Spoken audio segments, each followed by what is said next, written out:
नमस्कार दोस्तों, YouTube channel में आपका स्वागत है। दोस्तों, पिछली वीडियो में हमने ये बात की थी कि पेंशन क्या होती है और हमें इसकी क्या ज़रूरत है और ये हमारे भविष्य के लिए क्यों ज़रूरी है, और हम एक छोटी छोटी राशि को जोड़कर किस तरह से अपने पेंशन के कॉर्पस का निर्माण कर सकते हैं। तो ये जानने के लिए आप इस वीडियो में हमारे साथ अंत तक बने रहें, और जिन्होंने अभी तक चैनल को सब्सक्राइब नहीं किया वो हमारे चैनल को सब्सक्राइब करें। दोस्तों, अगर हम पेंशन की बात करें तो हमारे भारत में सिर्फ 5.3% पर्सन ही ऐसे हैं जिनको सरकारी पेंशन मिलती है। बाकी के लोगों के पास पेंशन का कोई प्रोविज़न नहीं है। तो अगर हम आज काम कर रहे हैं तो हम छोटी छोटी राशि जोड़कर हम अपनी पेंशन का निर्माण कर सकते हैं। अब हम इसको एक एग्जाम्पल के थ्रू समझते हैं कि राजीव एक 35 साल का व्यक्ति है और उनको जो पेंशन चाहिए वो 60 साल की उम्र पर चाहिए। तो पेंशन के कॉर्पस को जोड़ने के लिए अभी उनके पास मात्र 25 साल का समय है।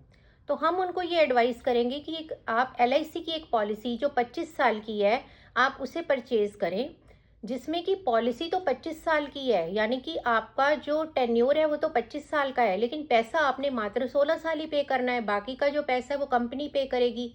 तो इसमें राजीव क्या करेंगे, मात्र 20,750 रुपया मंथली LIC की पॉलिसी में वो जोड़ना स्टार्ट करेंगे।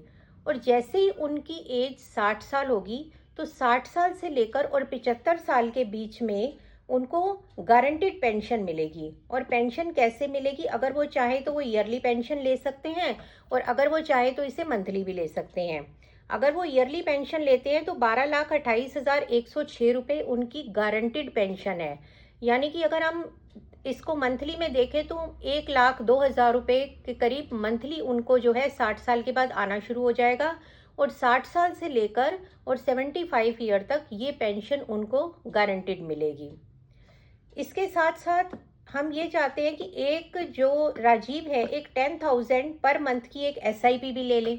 ये तो उन्होंने एक पॉलिसी ले ली, 50 लाख रुपए की पॉलिसी ले ली। इसके साथ राजीव एक 10,000 पर मंथ की SIP भी ले लें, और वो उसका भी टेन्योर वो 25 साल तक का रखें। तो अगर हम ये देखें कि अगर वो 25 साल तक एक SIP को चलाते हैं जो 10,000 पर मंथ की है, तो उनका कॉर्पस कितना बन जाएगा, उनका कॉर्पस बन जाएगा 1,80,38,400 रुपये।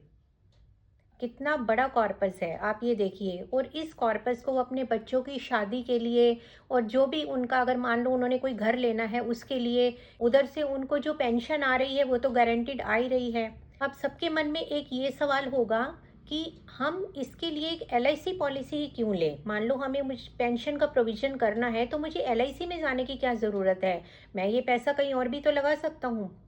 लेकिन यहाँ पर पैसा लगाने का मतलब ये है कि यहाँ पर आपको जो सेविंग के साथ साथ सिक्योरिटी भी मिल रही है।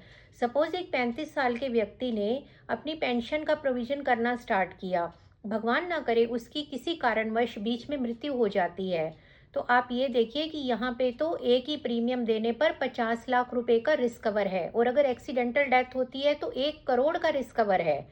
तो आप ये देखिए कि ये जो हमारी पॉलिसी है हमें सेविंग तो दे ही रही है, साथ ही साथ हमें सिक्योरिटी भी दे रही है।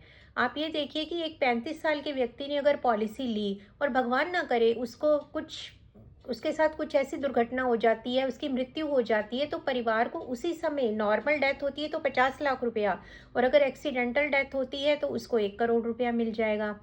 तो यहाँ पर पॉलिसी लेने का एक पर्पस ये भी है कि जो पेंशन का प्रोविज़न उसने अपने लिए किया था वो पेंशन उसके ना रहने पर भी उसके परिवार को मिलेगी।